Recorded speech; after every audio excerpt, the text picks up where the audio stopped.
I'm Dr. Richard Visser, Doctor of Chiropractic, PhD in Health Sciences, former Minister of Health for Aruba, and I've spoken at the United Nations on preventative medicine.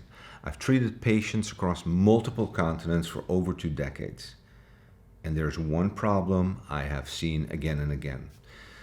The one that genuinely irritates me, angers me. Women in midlife have been systematically undertreated, underdiagnosed, and dismissed. This is a 6-part series built specifically for women between 40 and 60. And what we're going to cover is this: hormones, metabolism, peptides, energy, fat loss, and how to actually rebuild your body, not just manage it. Starting with episode 1, and really stay in for all 6. Because by the end of this series, you will understand your body better than most physicians who are supposed to be treating it. Let's get going.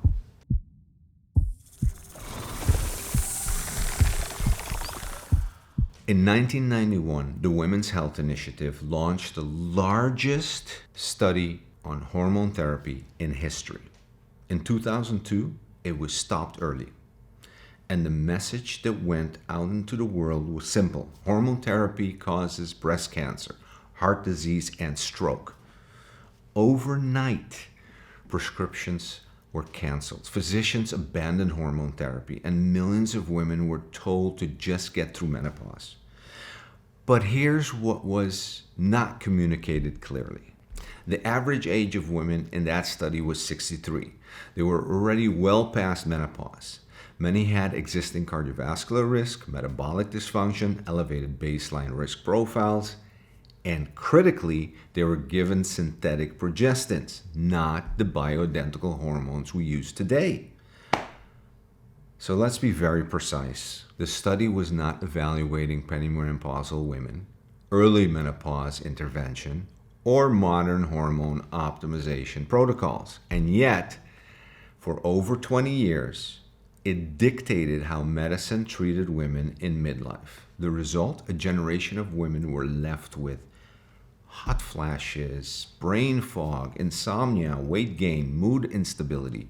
And instead of addressing the root cause, hormonal decline, they were given antidepressants, sleeping pills, symptom management, when what they actually needed was hormone optimization. This was not malicious, but it was a symptomatic failure in how medicine interprets and applies data.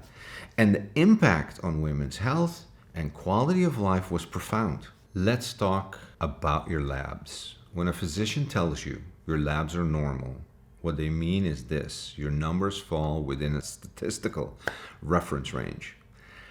But that range includes healthy individuals, chronically ill individuals, young and old, high functioning, low functioning. So understand this: normal does not mean optimal. Normal means average, and you don't want to be average. For the most hormone markers in women over 45, average means you're on a decline. We're talking about estrogen, progesterone, testosterone, DHEA, growth hormone, thyroid function. These are not isolated variables. They are coordinated systems that determines your energy, cognition, your sleep quality, your fat metabolism, your biological aging trajectory. When a 52-year-old woman walks into my clinic with fatigue, weight gain, brain fog, low libido, and shows me lab markers that are marked normal, I interpreted that data very differently, because I am not asking, is there disease? I am asking, is this physiology optimized for performance, longevity, and quality of life? Those are fundamentally different questions, and they require fundamentally different standards. Let's make this clinically clear, because stage determines strategy. All right? Perimenopause typically begins in the early to mid-40s. Hormone production is still present, but might be erratic. Estrogen can spike and crash within days, progesterone could be already on the decline. This is where symptoms often begin: brain fog, anxiety, sleep disruption, before the big hot flashes or missed cycles of menopause. So menopause is defined as 12 consecutive months without a period. Average age here is 51. At this stage, estrogen drops significantly. Progesterone is minimum. The hormone environment is fundamentally different. Post-menopause, everything after. This is where we start to see increased cardiovascular risk, declined bone density, greater cognitive vulnerability, progressive fat accumulation. Here's the key insight.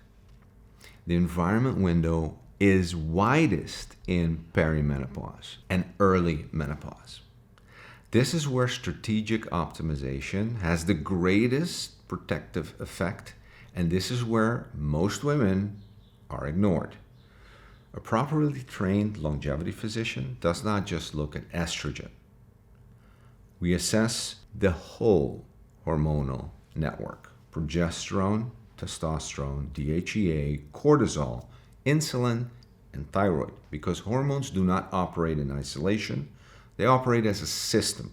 If you've been dismissed, if you've been told you're fine when you know you're not, I want you to understand something clearly. Your body is not wrong. Your body is giving you accurate signals. Your problem is not your biology. The problem is that the system was never designed to truly listen to it. This series was designed to change that. In episode 2, we go deeper what each hormone actually does, what happens when it declines, and what really optimization looks like. Not symptom management, but optimization. What does that look like? Subscribe so you don't miss it. And I want to do one thing. Drop a comment below. What system has your doctor dismissed that you know is real? I read every single one. Thank you. See you in part 2.